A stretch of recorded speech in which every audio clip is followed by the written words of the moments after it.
Who's your Heisman vote going to right now, Des? To me, it's really still open. I need to see these games this weekend, these championship games, and it's because of the injuries. It's almost like, I don't want to say it's Heisman by default, but you're starting to look for other candidates because on the ballot you have a first place, second place, and third place, and even if you felt as though, okay, well now because this guy's injured, I guess I'll put this guy in the first place spot.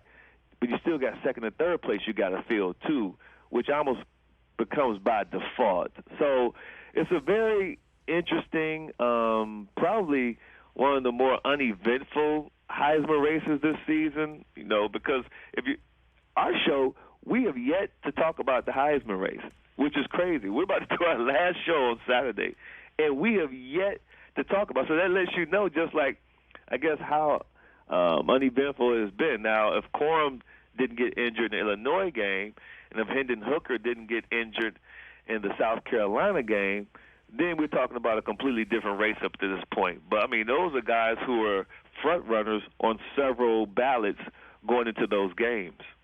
So you don't think Caleb Williams is the man, is the guy? I mean, seeing what you've seen out of him, and USC clearly could make the college football playoff. I mean, that run that he just pulled off against Notre Dame where he gained 40 yards, but he really ran 80 yards in doing it was eye-popping. Is he he's not the default guy right now, you don't think? There are people who are putting him in the slot in the number one pole position, but I think that people just don't really respect TCU enough to look critically at Max Duggan. I think Max Duggan is having a magical season. I think that people aren't really paying much attention to him. It's almost like, like the college football selection committee, right? The playoff selection committee. When the initial rankings came out, I believe they had like TCU like at 7 or something like that, and they had Clemson at 4. Now, from a football judgment standpoint, there's no way in hell you would ever put Clemson over TCU this season based on how they've looked on the football field. So I say that because you give a lot of people the benefit of the doubt, and then some people, they just have to really do much more to prove it to you than others. So Caleb Williams is a guy who came into USC with a tremendous amount of hype because of what he did at Oklahoma. And now he's following Lincoln Riley to Southern California. So people are kind of familiar with the name.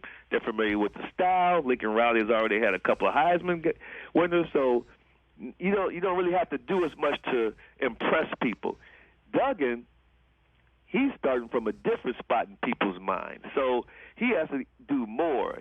Sonny Dykes and TCU, they have to do more. Like, they really had to, go out there and prove it week in and week out for them to be where they are as far as in the college football rankings at number 3, and for Max Duggan to be, I guess, considered a Heisman finalist too. But Max Duggan, when you look at what he's done, what he means to that team, and what he's taken that team, and Rich, he wasn't even the starter at the beginning of the season. Like, he has like this fascinating story.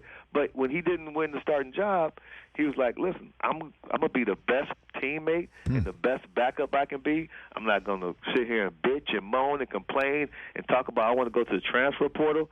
I'm gonna be that guy that's gonna help my team in the position I am, whether it's a backup or not. And then he got the nod to be the starter after the starter got injured, and the rest is history. So if he has a good performance against Kansas State, he might get your vote. What you're saying for Heisman. He's definitely he's a strong candidate for the first place vote. Catch the Rich Eisen Show every single day on the Roku channel, 12 to 3 Eastern, for free.